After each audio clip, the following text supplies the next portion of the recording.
Yo, Cardi B just went completely nuclear on Akbar V, live in front of the whole internet. And the shit she said? Man, I had to pause my phone. She's begging Akbar to pull up, promising to lose every endorsement she got just to touch her, screaming, "I want your neck," like this is a WWE promo. And Akbar, the same Akbar who was on live crying and threatening to put blood on somebody's mouth 20 minutes earlier.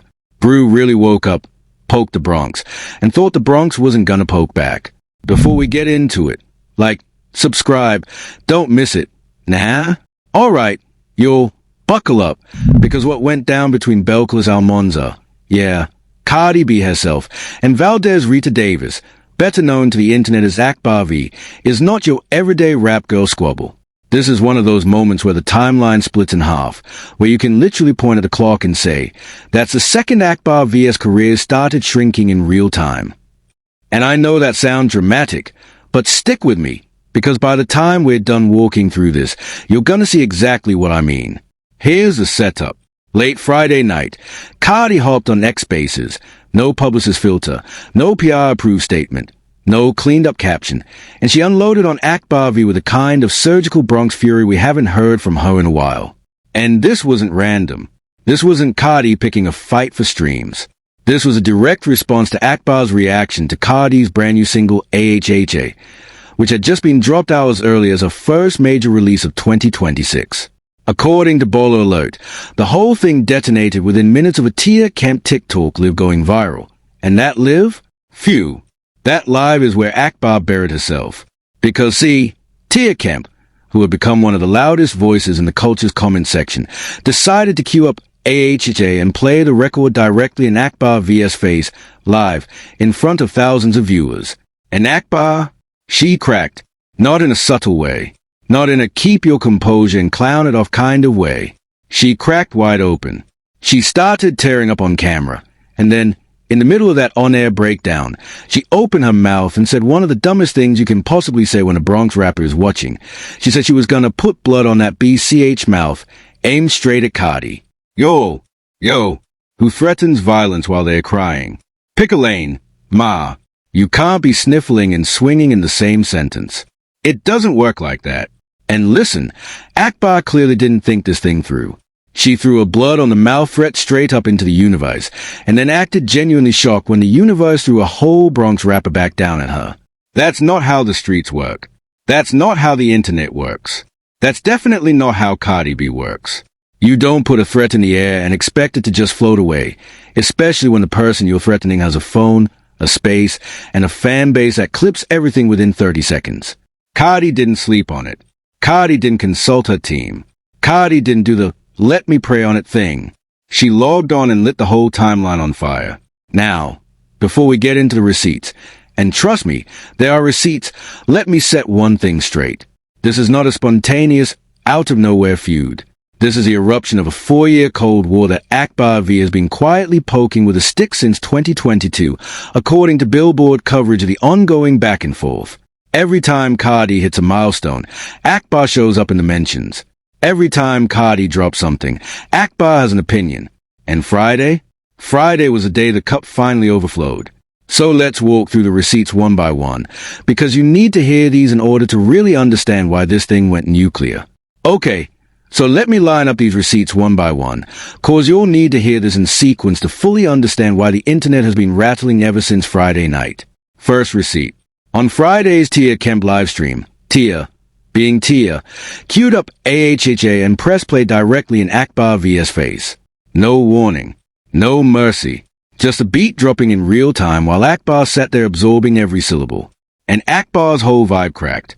According to Baller Alert's write-up of the stream, she literally started tearing up on camera, and in the middle of that meltdown, she dropped the line that lit the whole match. She said she was gonna put blood on that BCH mouth, aimed at Cardi. Bro, said what? That's the dumbest flex I've ever heard in my life. You crying on camera and threatening violence in the same breath? You're leaking tears and leaking threats at the same time?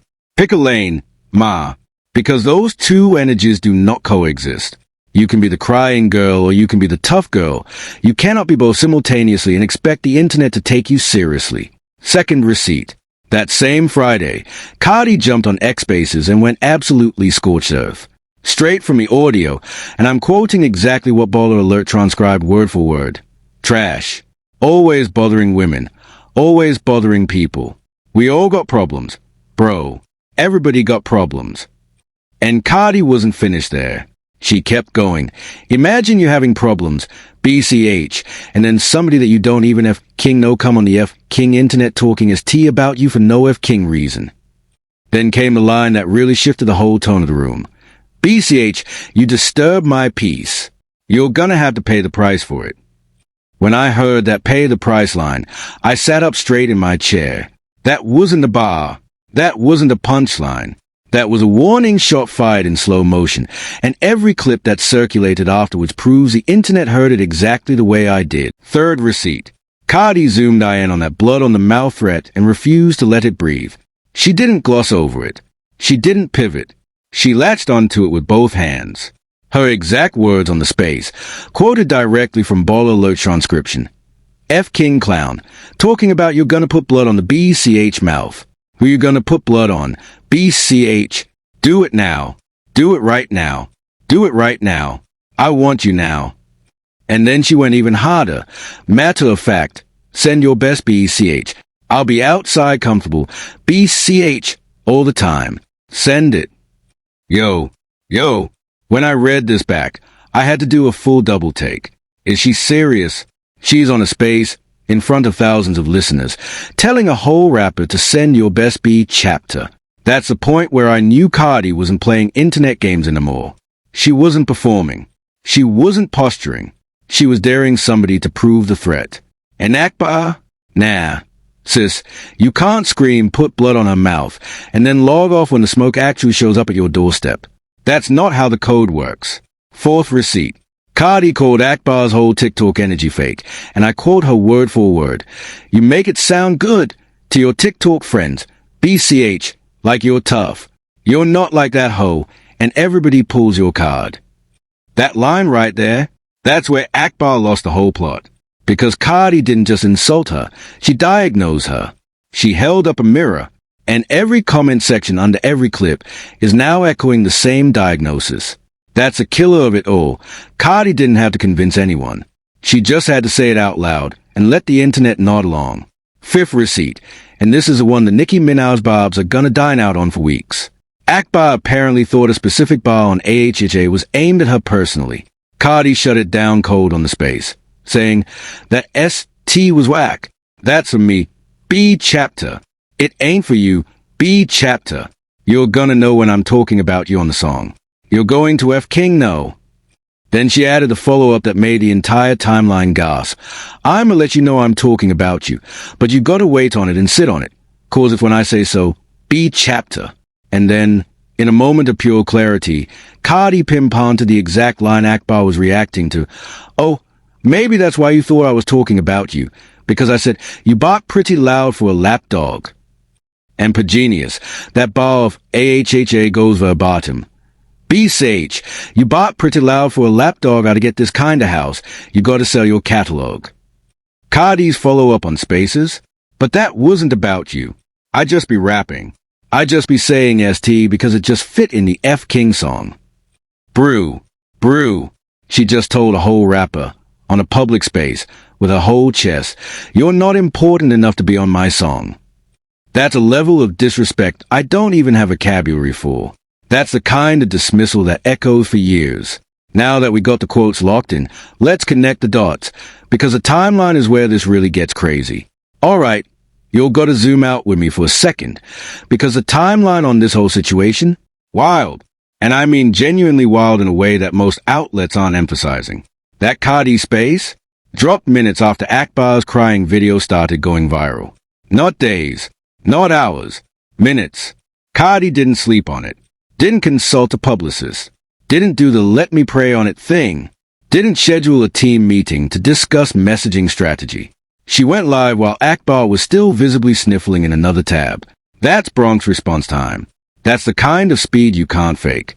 Akbar really thought she was about to get a 24-hour headline cycle out of that blood on the mouth clip. Nah, brew, she got a 24-minute space. And by minute 25, the whole culture had picked its side. That Tia Kemp live stream, It didn't drop out of nowhere either.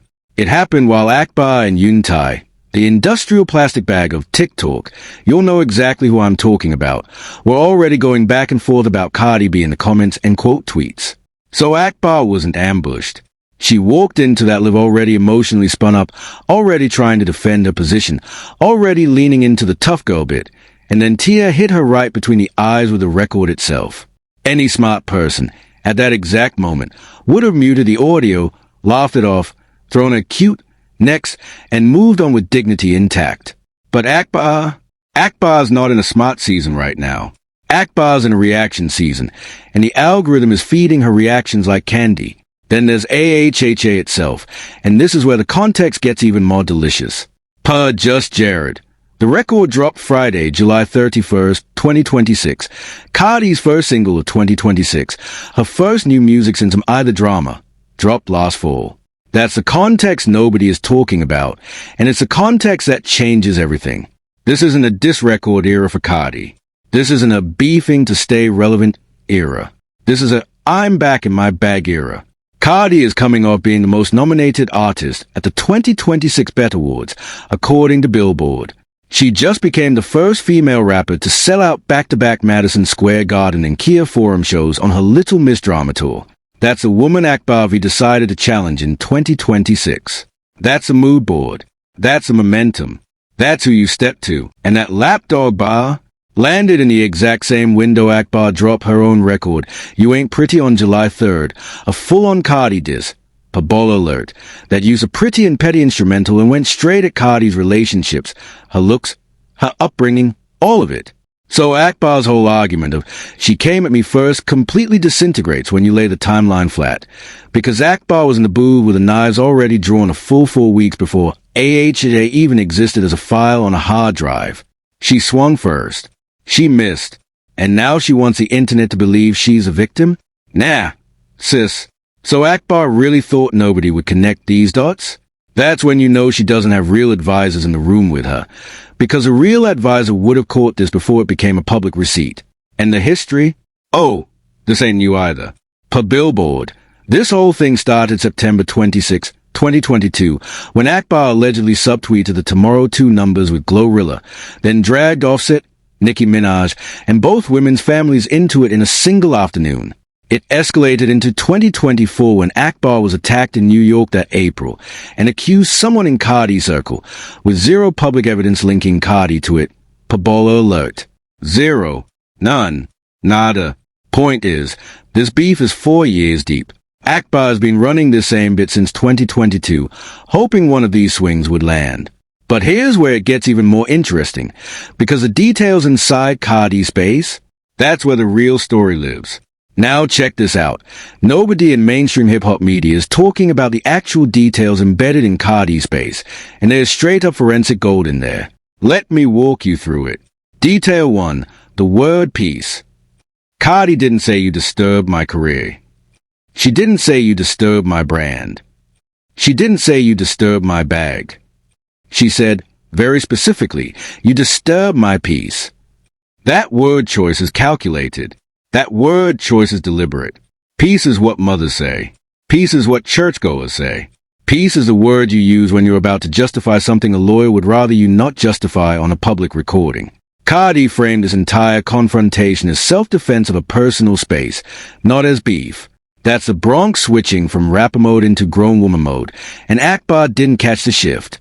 If Akbar had half a strategist in her corner, she would have clocked that pivot the second it happened and adjusted her tone. But she didn't. She kept swinging like it was still a rap battle when Cardi had already elevated the whole thing to personal territory. Detail 2. It's when Mama say so. Cardi literally said, per the baller alert transcript of the space, it's when Mama say so, B chapter. Now, that's not a random flex. That's not a filler line. That is Cardi flipping the entire You a Mama 4 attack Akbar has thrown at her for years, right back around on the sender. Cardi has kids too. And instead of running from the mom card, she stamped it onto the confrontation like a wax seal. Mama as a title of authority. Mama as a status upgrade, not an insult. That's chess. That's positioning. That's what a rapper does when she's been thinking about the argument way longer than the argument's been public. Detail 3. The eating toes, sucking toes callback. Look at verse 3 of AHHA on Genius. Cardi literally raps, "I'ma have him eating ass, sucking toes." Then on the space, when she was mocking Akbar, she said, "You and your toes wait on it." She deliberately connected her own lyric to Akbar in the space after telling everybody the lyric wasn't about Akbar. Read that back one more time. She said it wasn't about Akbar, then, minutes later, tied it directly to Akbar. That's not a slip. That's not a mistake. That's what we call a strategic contradiction. Deny it in words, confirm it in vibes. Akbar thought that line was innocent. Nah, brew. That was a subliminal disguise as a coincidence, and now that coincidence is a smoking gun beside it. Detail 4, and this is the coldest one, that your mom is dead, so I'm your mama now moment. This is the actual quote pulled from the space audio and confirmed in multiple write-ups. That line right there is why grown people paused and said, "Oh, Cardi went too far this time." I've heard the debates. I've seen the split reactions. But look at the forensic purpose of that line. Cardi wasn't just being cruel for cruelty's sake. She was answering Akbar's TikTok bragging with a receipt only somebody who's been paying attention to Akbar's whole story could deliver. That means Cardi knew Akbar's history, the drug references, the letting you get touched for some crack bars, because she's been sitting on this MO for years. That's a problem with Akbar V. She doesn't read between the lines. She thought she was fighting a Twitter rapper. Nah, she's fighting somebody who took notes. Somebody who filed them. Somebody who waited for the right Friday night to pull them out. Detail 5, the delivery style. Every write-up notes that Cardi wasn't yelling into a voice memo. She wasn't ranting on a private group chat. She wasn't sending a screenshot to her cousin. She was on X Spaces. Public. Recorded. Live streamed. Cardi knew every second was being clipped in real time by strangers with iPhones. So when she said, "I want you now" and "I want your neck," those weren't in the moment emotions bubbling over. Those were broadcast statements. She wanted the clips. She wanted the timeline. She wanted the receipts.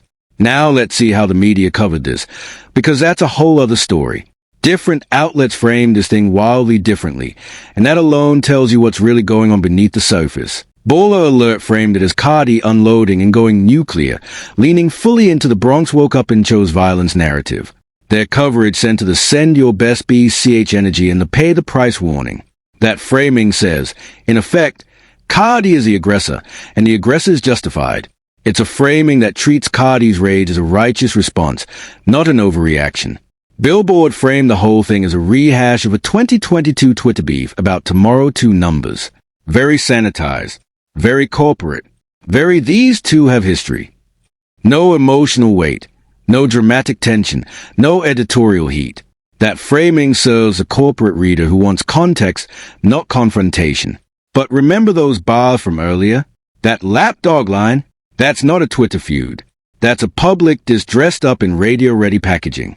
Just Jared framed it as a music drop, barely mentioning Akbar at all.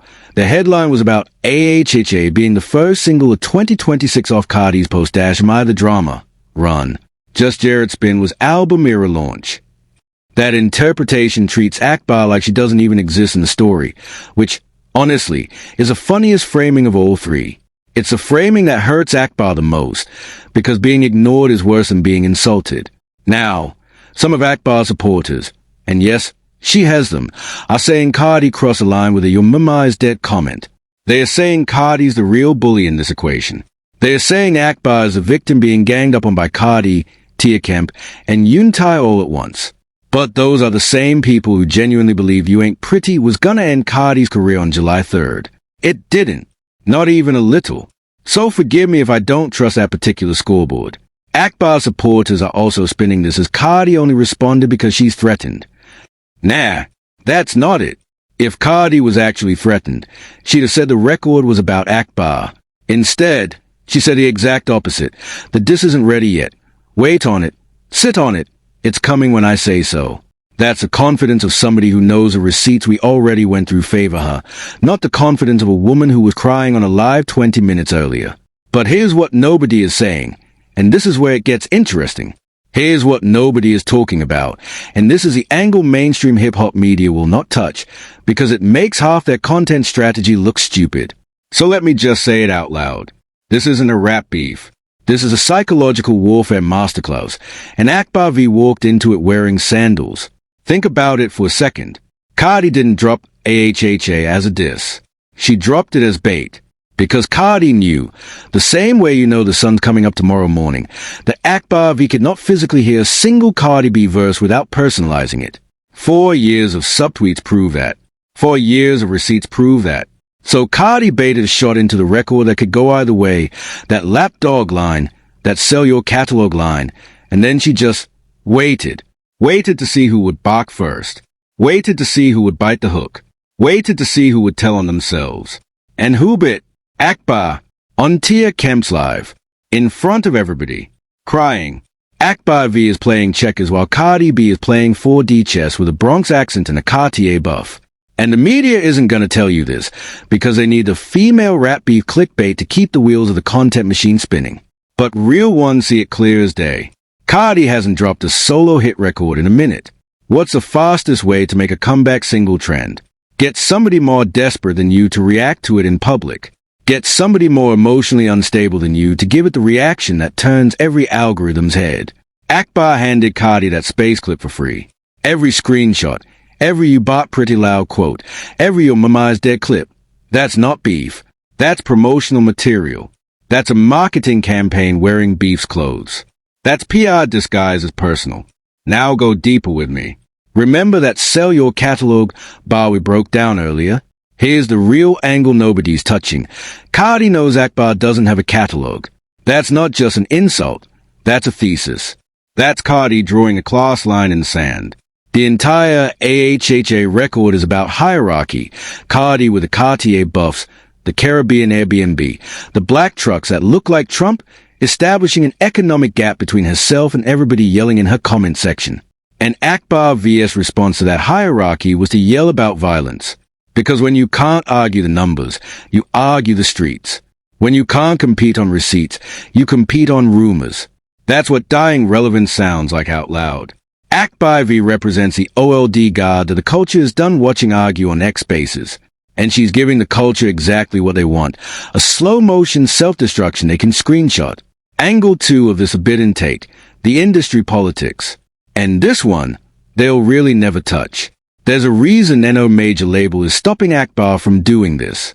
Not one A&R has pulled her side. Not one publicist has said, sis, log off, we'll talk in the morning. Not one manager has grabbed the phone out of her hand. Why? Because Akbar V is free promo for every artist she attacks. Cardi, Nicki, everybody. Akbar has essentially become a puppet, and the algorithm is pulling the strings. She's a content farm with a microphone. And the second she stops attacking bigger names than her, the stream stop, the check stop, the follow stop, the engagement stops. She has to keep doing this to eat. That's not rap. That's not artistry. That's a survival strategy dressed up as gangster music. And once you see it, you can't unsee it. That timeline that we connected earlier, the April 2024 New York incident, look at it through a psych warfare lens instead of a gossip lens. Akbar accused Cardi's circle with no evidence, Pabolo alert. Every smart lawyer in America saw that public accusation and immediately said record everything you post from here on out. Now Cardi's saying BCH, you disturb my peace on a public, recorded X space. You don't think that language was picked deliberately? That's paper trail language. That's if anything happens to me it's on record language. That's the language of somebody building a case while looking like she's just ranting. Cardi is putting evidence in the air disguised as insults, and Akbar doesn't even realize the room she's in has cameras. And that AHHA record being Cardi's first single of 2026? Not a coincidence with the BET nominations. Not a coincidence with the MSG sellouts. Not a coincidence with post-Am I the drama, momentum. Cardi is architecting a comeback, a full-scale, 3-act, arena-selling comeback, and Akbar V has become the wooden dummy at the karate dojo she's using to demonstrate her form. Akbar is watching the culture move on without her in real time, and there is nothing she can do about it, because every single response she gives adds another log to Cardi's fire. Every rant, every live, every tear, it's all fuel. The uncomfortable truth? Akbar V's whole persona is manufactured, and it's falling apart on live in real time. The tough girl bit only works when the girls being tough are actually scared of you. Cardi went on Spaces and said, "I want you now. Get on a plane. Send your best." That's not somebody scared. That's somebody who called a bluff, put chips in the middle, and dared Akbar to match his stack. And now Akbar has either fly to New York, which he absolutely will not do, or eat this L publicly, which he already is. Every smart person in the room already knows how this movie ends. And that's the truth they won't tell you. So the question becomes, what happens next? Here's what's most likely to happen, and I want you all to lock this in mentally, because we're gonna revisit it in a few weeks and I'm gonna be right. Akbar V is gonna drop another diss record. It's gonna flop harder than You Ain't Pretty did back on July 3rd. She's gonna try to milk this space clip for another 72 hours of relevance. She's gonna do a live. She's gonna do a rant. Maybe she'll cry again. Maybe she'll get on a podcast that no one asked her to be on. And then the internet is gonna do what the internet always does. It's gonna move on. And when Cardi doesn't respond in kind, when Cardi refuses to feed the beast, Akbar's gonna look desperate screaming into the void by herself. Mark my words. The silence is going to hurt Akbar more than any diss track ever could. That's the most likely lane, and it's the lane Cardi is intentionally, strategically leaving wide open. Now, if the alternative happens instead, if Cardi actually does put Akbar on a track like she promised on Spaces when she said, "I got lines catered just for you," Akbar is absolutely not ready for what's coming. Cardi already told you, "You're gonna know when I'm talking about you." When that record drops, it's gonna be surgical. Names, dates, receipts, specific incidents. The whole spreadsheet. Akbar's gonna scramble to respond, and it's gonna be another bothered tear moment that nobody streams past week 1. We've seen what Cardi did to opponents in the past. The Bickenhead era, the BET freestyle era.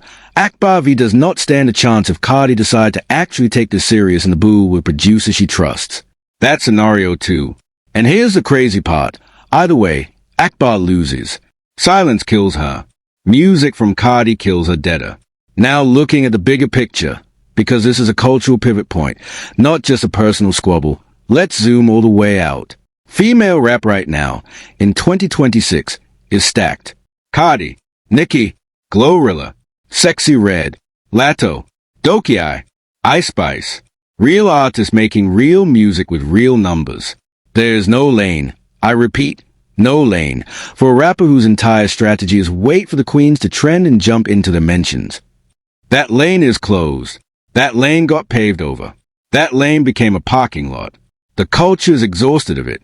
5 years from now, people are gonna look back at this space as the exact moment Akbar V's window officially shut for good.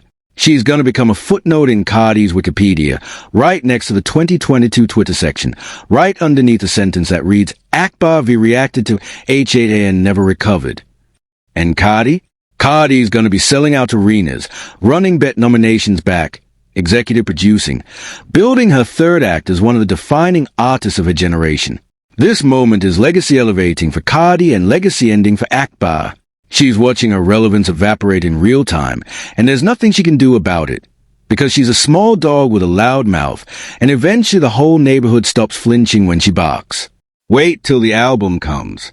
Wait till Cardi decide which bar becomes a confirmed shot. Wait till the outlets that stayed neutral start picking sides after the second single drops. That's when the real ending writes itself in permanent ink. Akbar V will try to escalate. She'll drop something, say something, film something, but nobody's gonna care by then. The comment sections are already turning. The clips already have Akbar as a punchline, not the puncher. When this whole cycle finally wraps, Akbar V isn't gonna be remembered as a woman who challenged Cardi B. She's gonna be remembered as a woman who cried on live, threatened blood on the mouth, and then got told her own mother's name in a space. That's a tattoo she just etched onto her own career, in her own handwriting. Whatever happened from here, one thing is crystal clear. Akbar V already lost. The clip already played. The verdict already dropped. The culture already moved on. And Cardi B? Cardi B is just getting warmed up. Thanks for watching. If you enjoyed uncovering the real story, smash that like button and hit subscribe so you never miss when we expose what everyone else is too scared to say. Ring that bell for notifications. And if you want more truth bombs like this, click on one of these videos next. Trust me, you'll want to see what we found.